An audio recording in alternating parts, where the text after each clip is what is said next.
Bakka jirtantti nageenyi keenya isin haa ga'u jecha akkam jirta hordoftaa fi daawwattoota JMN irraa oduu guyyaaf qabannee isinitti hima oduu waliin ani Israa Bayaanii jalqaba irratti hangafoota oduutiin eegala. Konkolaachisaan mirkaneessaa madaallii ga'umsaa ogummaa hin qabne konkolaachisuu hin danda'u ministeera geejjibaa fi loojistiikii. Oromiyaatti xaa'oon uumama meetir kuubii miliyoona 200 fi miliyoona 50 ol qophaa'utu ibsame. Manni maree ittisaa Suudaan kan humna waraanaa Suudaaniin hundeeffame Suudaan walitti dhufeenya gamtaa Imiroota Arabaa waliin qabdu akka addaan kuttu beeksisee jira. Egaa hordoftaa fi daawwattoota keenya kunneen hangafoota oduutii amma bal'ina oduu kennaa isinitti hima. Konkolaachisaan mirkaneessaa madaallii ga'umsaa ogummaa hin qabne konkolaachisuu hin danda'u ministeerri geejjibaa fi loojistiikii.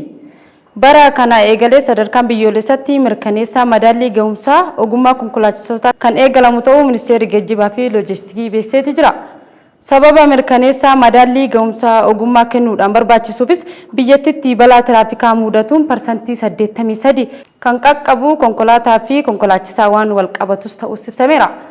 Kanuma hordofeen bara kana madaallii konkolaachistootaa hojiirra jiran kan eegalamu ta'us gorsaa ministeera deetaa ministeera geejjibaa fi loojistiikii Asaffaa Adis himaniiti jiru.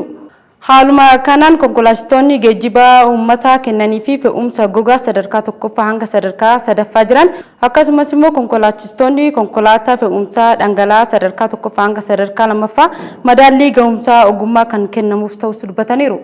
Madaallii ga'umsaa ogummaa osoo hin kennamis dura leenjii ogummaa kan kennamuuf ta'us ibsameera.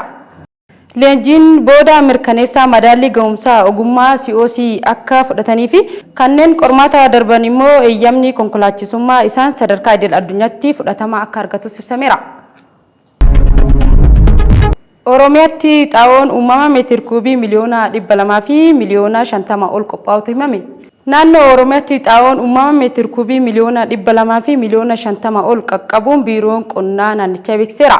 Bara baajataa gabbina biyyee fi oomishaa fi oomishtummaa guddisuufis xiyyeeffannoon hojjetamaa jiraachuu biirichi daayireektara gabbina biyyee fi fooyya'insi obbo Isheetuu Laggasaa himaniiti jiru. Kompostiin idilee dabalatee xaa'oowwan uumamaa garaagaraa qopheessuufis qonnaan bultoonni wajjin wal ta'iinsaan hojjetamaa jiraachuus dubbataniiru.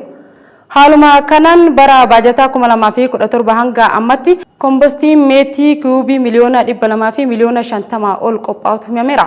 Qonnaan bultoonni barbaachisummaa xaa'oo uumamaa fooyya'uu fi biyyee fi asiidii ittisuufis irratti hubannoo qabaachuun isaanii milkaa'aan qophii kompostii gumaachaa akka jiranis ibsaniiru. Adeemsi xaa'oo uumamaa qopheessuu hanga baatii waxabajjii kan itti fufu ta'us eeruun qonnaan bultoonni kompostii qophaa'ee sirnaan akka itti fayyadamanis hubachisanitti jiru. Egaa hordoftaa fi daawwattoota keenya kunneen oduu biyya keessaatii amma oduu biyya alaa isinitti hima. Manni maree ittisa Suudaan kan humna waraanaa Suudaaniin hundeeffame Suudaan walitti dhufeenya gamtaa Imiroota Arabaa waliin qabdu akka addaan kuttu beeksiseera. Manni marichaa gamtaa Imiroota Arabaa humnoota deeggarsaa saffisaa kan humna waraanaa Suudaan waliin wal waraanaa jiru deeggartii jechuun simateera.